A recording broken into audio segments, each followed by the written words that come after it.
नमस्कार दोस्तों, मेरे चैनल कहानी संग्रह में आपका बहुत बहुत स्वागत है।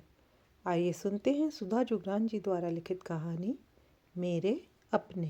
माँ अपनी जगह पर थोड़ा सा हिली। विवेक माँ की तरफ झुका। माँ, कुछ चाहिए क्या? लेकिन माँ फिर सो गई। माँ कुछ दिन पहले गिर गई थी और उनकी रीढ़ की हड्डी में चोट लग गई थी।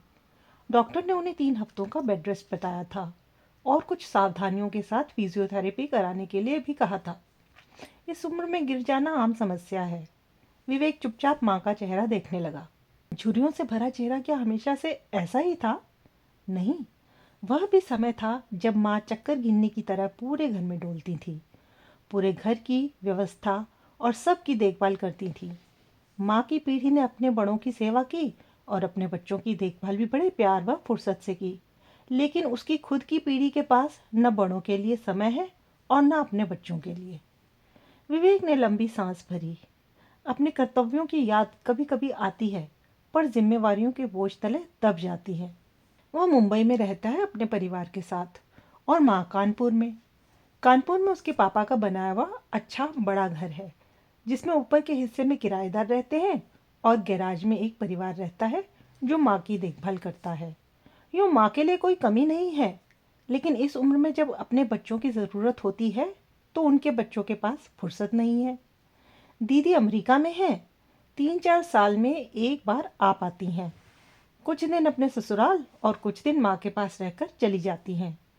वह तो भारत में रहकर भी ऐसा ही करता है। उसका आना साल भर में एक ही बार होता है। उन थोड़े से दिनों में उसे शुभी के मम्मी पापा के पास पुणे भी जाना पड़ता है। शुभी भी नौकरी करती है।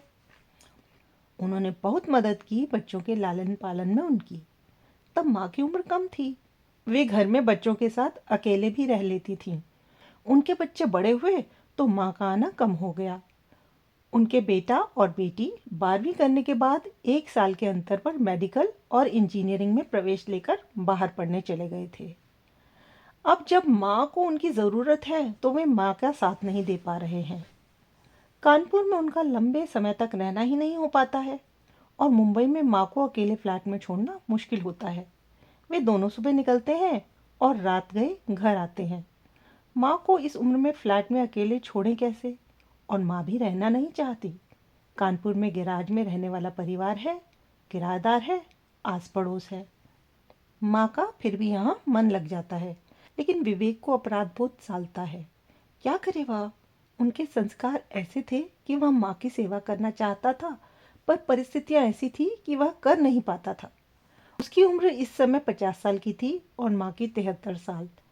10 साल बाद वह रिटायर होगा और शुभी उसके भी 3 साल बाद। तब तक माँ पता नहीं रहेंगी भी या नहीं। अचानक विवेक सिहर उठा। क्या माँ सचमुच ऐसे ही चली जाएंगी दुनिया से, बिना अपने बच्चों का साथ पाए? जिंदगी भर उन्होंने सिर्फ जिम्मेदारियां ही पूरी की हैं, दिया ही दिया है बस। पाने का तो मौका ही नहीं आया उनकी जिंदगी में।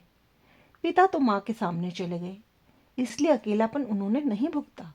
लेकिन माँ, वे तो भरा पूरा परिवार होते हुए भी अकेलेपन का दर्द झेल रही हैं। कैसे रहती होंगी अकेले? गैराज में रहने वाला परिवार भी साल में एक बार तो अपने घर जाता ही है। उन कुछ दिनों में माँ को अकेले रहना पड़ता है। वैसे भी घर के अंदर तो वे अकेले ही रहती हैं।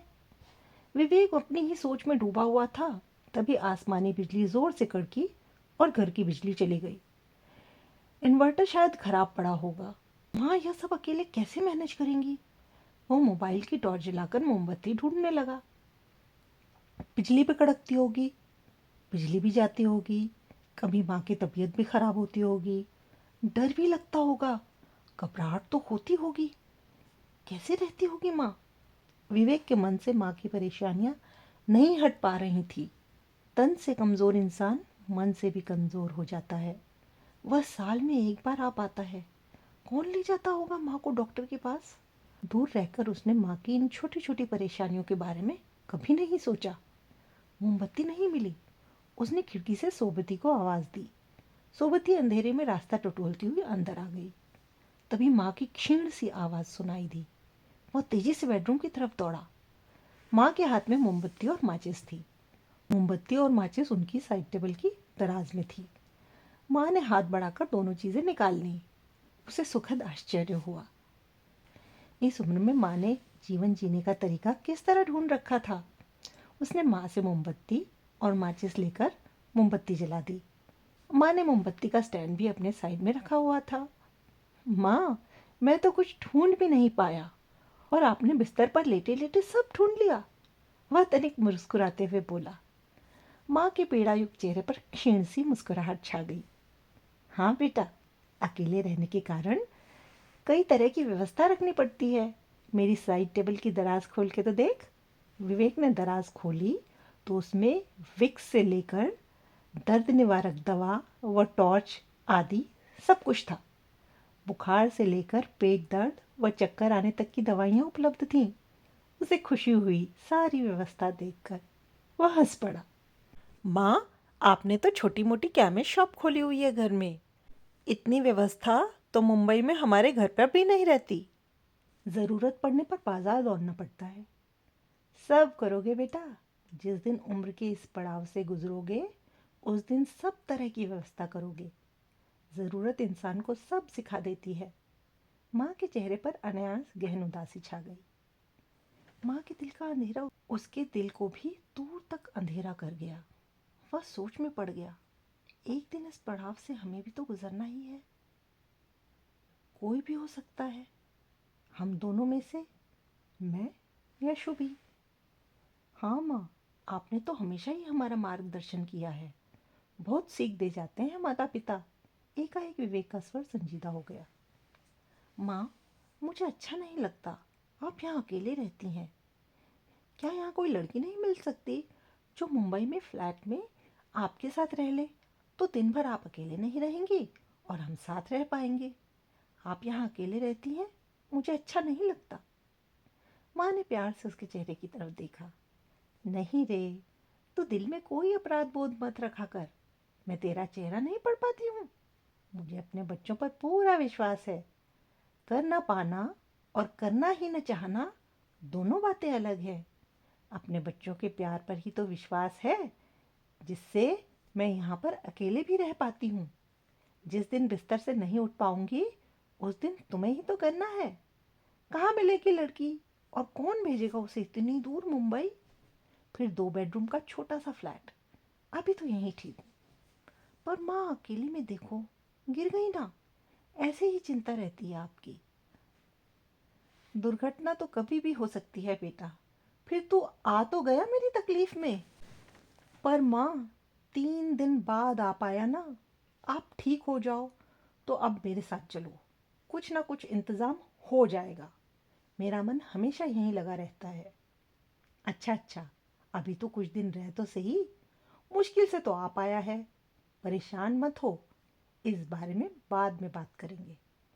माँ ने बात टाल दी और आंखें मूंद ली। उनके चेहरे पर अभी तकलीफ के भाव थे। विवेक ने भी इस समय उन्हें ज़्यादा छेड़ना उचित नहीं समझा। तभी बिजली आ गई। वह लॉबी में आकर टीवी देखने लगा। सोबती ने खाना बनाया तो उसने माँ को अपने हाथ से खिलाया। सोबती बगल में खड़ी रही।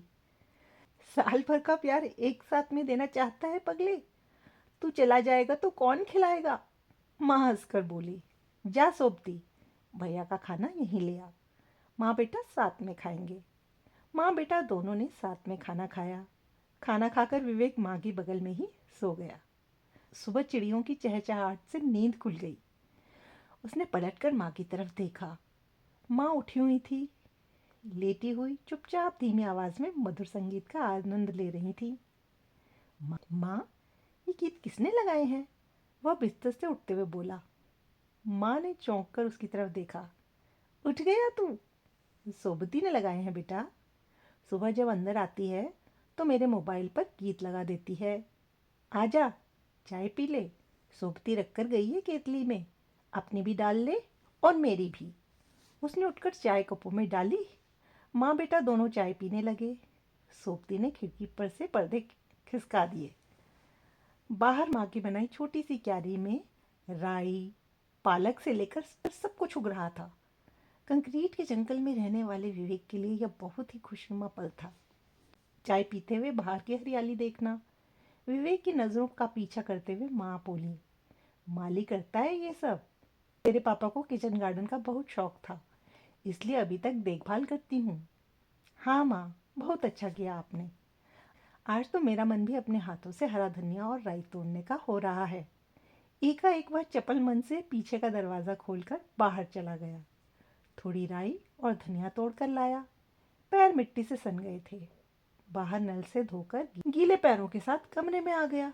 माँ ने देखा तो बोली, तेरी बचपन की आदत नहीं गई अभी। गीले पैरों से पूरा घर गंदा करता था। पैरों की तरफ गद्दे के नीचे पुराने कपड़े के टुकड़े रखे हैं, पूंछ ले। उसने नीचे की तरफ से गद्दा पलटा। वहां पर कपड़े के कई साफ सुथरे टुकड़े रखे थे। माँ की सारी दुनिया उनके आसपास बसी थी। सुबह के नित्य कर्म से निपटकर वह आया। इधर सोबती ने माँ को स्पंज करके कपड़े बदलकर तैयार कर दिया। नाश्ता भी विवेक ने माँ की बगल में बैठकर किया। हर संभव प्रयत्न कर वह माँ को अपने हाथ से दवा और खाना वगैरह खिला रहा था। तभी घर के बाहर कुछ चहल पहल हुई। 5-7 औरतें अंदर आ गईं। उनमें से कुछ माँ की उम्र की, कुछ बड़ी व कुछ छोटी भी थी। वे सीधे माँ के बेडरूम की तरफ चली गईं। पल भर में ही जैसे पूरा घर बातों की चहचहाहट से भर गया। माँ की हंसी की आवाज़ भी आ रही थी। सोबती ने उन्हें चाय बनाकर पिलाई। कौन है सोबती ये सब? विवेक ने सोबती से पूछा। अम्मा जी की पड़ोसी हैं और सहेलियां भी, वह मुस्कुराकर बोली। उस दिन अस्पताल में यही तो लेकर गई थी अम्मा जी को। थोड़ी देर में माँ की सहेलियां चली गईं। वह माँ के कमरे में चला गया। माँ के चेहरे पर संदिग्ध मुस्कान थी। पीड़ा की रेखाएं गायब थीं। माँ, आप तो अपनी सहेलियों के साथ बहुत खुश थी, खूब हंस रही थी उनके साथ। उसने माँ को छेड़ा। हाँ बेटा, तू आया है ना, तो आजकल वे नहीं आ रही थी। कोई ना कोई मेरी देखभाल करती थी जब से चोट लगी है। उसे लगा माँ को उसकी खास ज़रूरत नहीं है। उनकी दुनिया में बहुत कुछ है उनकी खुशी और संतुष्टि के लिए। वह माँ के करीब बैठ गया। उनका हाथ अपने हाथ में लेकर सहलाने लगा। माँ, आपके बच्चों के अलावा यहाँ सब कुछ है आपके पास। वह सुखद आश्चर्य से बोला। वही तो सबसे बड़ी कमी है बेटा। तुम लोगों की बहुत याद आती है। फिर हमारे पास क्यों नहीं चलकर रहती? कभी मेरे पास रहो, कभी दीदी के पास चली जाओ। मन लगा रहेगा आपका। माँ गंभीरता से मुस्कुरा गई। इन सबको छोड़कर भी तो नहीं रह सकती ना बेटा। सोबती की बेटी है जिसका मैं पढ़ाई का खर्चा उठाती हूँ। 12वीं कर रही है वह। मेरा हर काम करने को तैयार रहती है। सोबती का पति मेरा सारा बैंक का काम कर देता है। कार भी ड्राइव कर लेता है। इसलिए तो कार रखी हुई है, वरना तो कब की बेच देती। तुम आते हो तो तुम्हें भी सुविधा हो जाती है। और माँ, आप हमारे पास रहेंगी तो इन सब की ज़रूरत ही नहीं रहेगी। सोबती की बेटी की मदद तो आप वहाँ से भी कर सकती हैं। लेकिन यह तो सोचो ना बेटा कि तुम्हारे आने के लिए भी तो एक घर है। कहाँ जाओगे और कौन इंतज़ार करेगा तुम्हारा? मेरे बच्चे जब आते हैं तो मेरे लिए वे सबसे खुशी के दिन होते हैं। और तुम्हें भी खुशी होती है कि माँ के पास जा रहे हैं। जिस दिन इस ज़िंदगी के लायक नहीं रहूँगी, इतनी असक्त हो जाऊँगी, उस दिन तुम ही करोगे, तुम ही संभालोगे मुझे। लेकिन अभी तो मुझे सार्थक जीवन जीने दो बेटा। जब तक हो सके हाशिए पर नहीं आना चाहती मैं। माँ का स्वर आर्द्र हो गया। वह अपलक माँ का चेहरा देखने लगा। वह आत्मनिर्भरता व आत्मगौरव से चमक रहा था। उसे संतोष हुआ और उसने समझ लिया कि वह माँ को जितना दयनीय व मजबूर समझ रहा था, वैसा कुछ भी नहीं है। माँ की जिंदगी में व्यवधान पैदा करना गलत होगा। माँ खुश है, उनको अपना जीवन सार्थक लग रहा है। क्या हुआ बेटा? उसे सोच में डूबा देखकर माँ ने उसे हिलाया। कुछ नहीं माँ, सोच रहा था आपसे तो बहुत कुछ सीखना बाकी है अभी। हमेशा ही सीखा है आपसे। आप तो दूसरे बुजुर्गों के लिए भी उदाहरण हैं। नहीं बेटा, ऐसा कुछ नहीं है। बस मुझे मालूम है कि मेरे बच्चों का प्यार मेरे साथ है। वे मेरी चिंता करते हैं और जब मुझे ज़रूरत होगी तो वो मेरे पास होंगे। बस यही मानसिक मजबूती मुझे हमेशा खुश और संतुष्ट रहने की प्रेरणा देती हैं। तेरी छुट्टियां कब तक है? काम का नुकसान हो रहा होगा तेरा। नहीं माँ, कोई दिक्कत नहीं है। आप ठीक हो जाओ तो मैं चला जाऊंगा। फिर शुभी आ जाएगी कुछ दिनों के लिए। उसने प्यार से माँ का सिर सहलाया। माँ बेटे ने एक दूसरे को पूर्ण संतुष्टि से निहारा। बच्चे शरीर से भले ही उनसे दूर थे, पर दिल से उनके पास थे। कहानी सुनने के लिए बहुत बहुत धन्यवाद। दोस्तों, यदि आपको मेरे द्वारा सुनाई गई कहानियाँ पसंद आती हों तो मेरे इस वीडियो के नीचे एक लाइक का बटन है, वो लाइक का बटन दबाइए और मेरा प्रोत्साहन बढ़ाने के लिए मेरे इस चैनल कहानी संग्रह को सब्सक्राइब कीजिए। ये बिल्कुल फ्री ऑफ कॉस्ट है। जल्द ही लौटूंगी एक और नई कहानी के साथ। तब तक अपना ख्याल रखिए। धन्यवाद।